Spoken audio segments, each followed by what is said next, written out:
प्यारे बच्चों, इस तो पिछले वीडियो ਦੇ ਵਿੱਚ ਅਸੀਂ ਅਰਥਮੈਟਿਕ ਪ੍ਰੋਗਰੈਸ਼ਨ ਯਾਨੀ ਕਿ ਏਪੀ ਬਾਰੇ ਕੁਝ ਮੁੱਢਲੇ ਸਿਧਾਂਤ ਸਿੱਖੇ ਸੀ। ਇਸ ਵੀਡੀਓ ਦੇ ਵਿੱਚ ਅਸੀਂ ਕਿਸੇ ਅੰਕ ਗਣਿਤਕ ਲੜੀ ਯਾਨੀ ਕਿ ਏਪੀ ਦਾ nਵਾਂ ਪਦ ਪਤਾ ਕਰਨਾ ਸਿੱਖਾਂਗੇ। ਏਪੀ ਦਾ nਵਾਂ ਪਦ ਹੁੰਦਾ ਕੀ ਹੈ, ਇਸ ਦਾ ਮਤਲਬ ਕੀ ਹੈ, ਇਹ ਅਸੀਂ ਕਿਸ ਤਰ੍ਹਾਂ ਪਤਾ ਕਰ ਸਕਦੇ ਹਾਂ, ਇਹ ਸਾਰੀਆਂ ਗੱਲਾਂ ਅਸੀਂ ਇਸ ਵੀਡੀਓ ਦੇ ਵਿੱਚ ਸਮਝਾਂਗੇ। ਤਾਂ ਆਓ ਸਭ ਤੋਂ ਪਹਿਲਾਂ ਇੱਥੇ ਮੈਂ ਇੱਕ ਏਪੀ ਲਿਖੀ ਹੋਈ ਹੈ ਉਸ ਨੂੰ ਦੇਖਦੇ ਹਾਂ। इस AP का मैं पहला पद लिया है A, दूजा पद लिया है A प्लस D।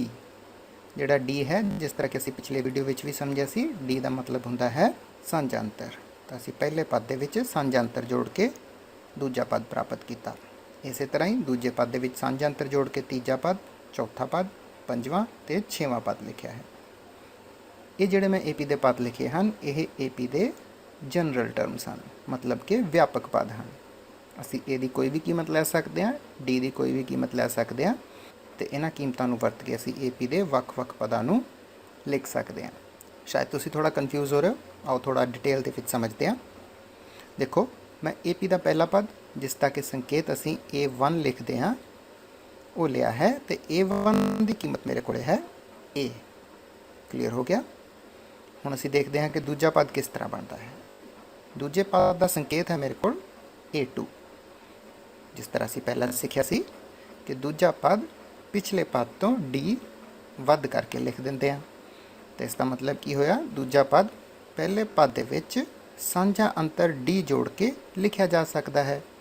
तो पहला पद मेरे को सी A, उस दे विच मैं सांझा अंतर जोड़िया D, तो जोड़ा मेरा दूजा पद बनया वो बनया A प्लस D, जो मैं इत्थे लिखा है। क्लीयर हो गया। जे पहला पद A है तो दूजा पद होएगा A प्लस D। चलो अगे देखते हैं। इस तरह जे असी तीजा पद लिखना होवे तो उसका संकेत होएगा A दे पैर दे विच 3 लिख के असी दर्शाने हैं, इसनूं पढ़ते हैं A सब 3। तो तीजा पद किद्दां बनेगा, तीजा पद दूजे पद दे विच D जोड़ के बनेगा। तो इत्थे मैं लिखा A3 बराबर होएगा दूजा पद प्लस D। तो हुण दूजा पद कितना है, ये सानू इत्थों पता लगता है। दूजा पद है साडे कोल A प्लस D, तो मैं दूजे पद की जगह पर लिखा A प्लस D। इस दे विच मैं D जोड़िया तो इसनूं हल करके बनया A प्लस 2D। तो इस प्रकार मेरे को तीजा पद आ गया A प्लस 2D, जो मैं इत्थे लिखा है। हुण इसे सिद्धांत नूं अगे लैके मैं चौथा पद लिख सकता हाँ। चौथा पद यानी कि A सब 4, ये मेरे को बनेगा तीजे पद दे विच D जोड़ के। तो तीजा पद मेरे को है A प्लस 2D, इस दे विच मैं D होर जोड़िया तो ये बन गया A प्लस 3D। इस तरह ही पंजवां पद बनेगा A प्लस 4D, तो छेवां पद बनेगा A प्लस 5D। क्लीयर हो गया। ये असी किसी भी AP के पदां नूं इस तरह दर्शा सकते हैं। जो पहले पद नूं A लईए, सांझा अंतर लईए D, तो पहला पद होएगा A, जिसनूं असी A1 कह देंगे हैं, तो दूजा पद होएगा साडे कोल A प्लस D। बहुत सौखा। हुण असी देखो A नूं किस तरह लिख सकते हैं। इत्थे मैं देखो A नूं रीराइट किया है, A नूं मैं लिखा है A प्लस 0D। इस दे पिछे भी एक कारण है, मैं इसनूं A प्लस 0D क्यों लिखा है, हुणे 1 मिनट दे विच तुहानूं इस पॉइंट नूं मैं क्लीयर कर देंगा। पर हले तुसी देखो असी A नूं लिख सकते हैं A प्लस 0D, मतलब A दे नाल D कोई भी नहीं है। तो जोड़ा दूजा पद है उसनों असी लिख सकते हैं A प्लस D। ठीक है ना, ये तो साढ़े कोल A प्लस D है ही है। जोड़ा असी तीजा पद लिखा वो मेरे को आया A प्लस 2D। इस तरह ही चौथा पद मेरे को आया A प्लस 3D। हुण देखो इत्थे बड़ी इंटरस्टिंग गल हो रही है। दूजा पद A दे विच एक D जोड़ के मिलता है। ध्यान देना, तीजा पद A दे विच 2D जोड़ के मिलता है।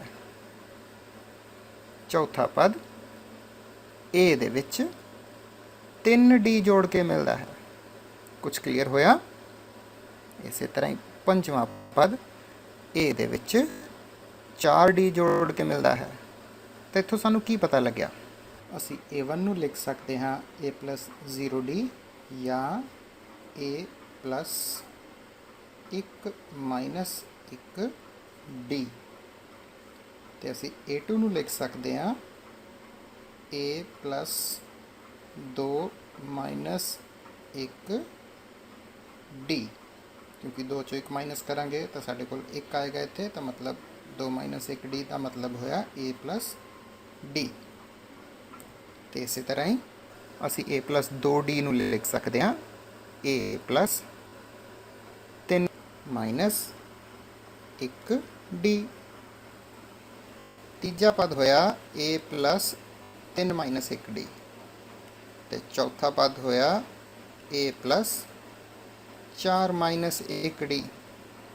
आही वाली संख्या जे असी इत्थे भर दईए तो साडे कोले AP दे पदां नूं लिखण दा एक तरीका आ गया है। जे कोई सानू कहे ए 10 कितना होएगा, चलो सोचो, तो ये होएगा a प्लस 9 डी। असी इस तरह भी सोच सकते हैं, असी इस तरह भी तो लिख सकते हैं कि 10वां पद a प्लस 10 माइनस 1 डी के बराबर होएगा। क्लीयर है ना। इस तरह ही जिदा मैं देखो इतने उदाहरण दी है 20वें पद की। जे असी 20वां पद लिखना हो तो असी लिखांगे a20। तो a20 किस के बराबर होएगा, a प्लस 19 डी दे। इसनों असी लिख सकते हैं a प्लस 20 माइनस 1 डी। मतलब जिन्नवां पद सानू पुछया या दस्या गया होवे असी उस नूं इस रूप दे विच व्यापक तौर ते लिख सकते हैं। तो जे सानू इस स्थान का पता ना होवे तो असी एक अज्ञात संख्या n वरत लैने। असी इसनूं कहने nवां पद।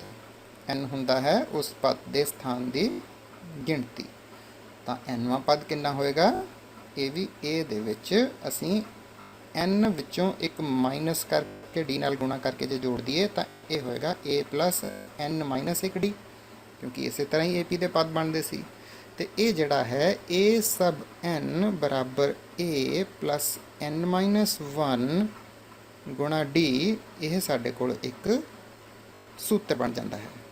इसकी सहायता नाल असी AP का किसी भी स्थान पर मौजूद पद उस बारे पता कर सकते हैं।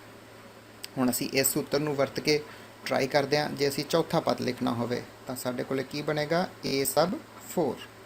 तो कितना बनेगा a प्लस 4 दे विचों असीं 1 माइनस करांगे तो यह बनेगा 3 डी। देखो पहला, दूजा, तीजा ते चौथा। चौथा पद असीं a प्लस 3 डी ही तो लिखिया सी। तो इस फार्मूले की सहायता नाल असीं AP दे किसी भी स्थान पर मौजूद किसी भी पद की कीमत पता कर सकते हैं। हुण क्लीयर हो गया। AP का nवां पद का सूत्र असीं किस तरह लगाउणा है, तो n का की मतलब हुंदा है। n का मतलब होया कि उस AP दे किन्नवें स्थान के पद की गल की गई है, उसनूं असीं इस सूत्र की सहायता नाल पता कर सकते हैं।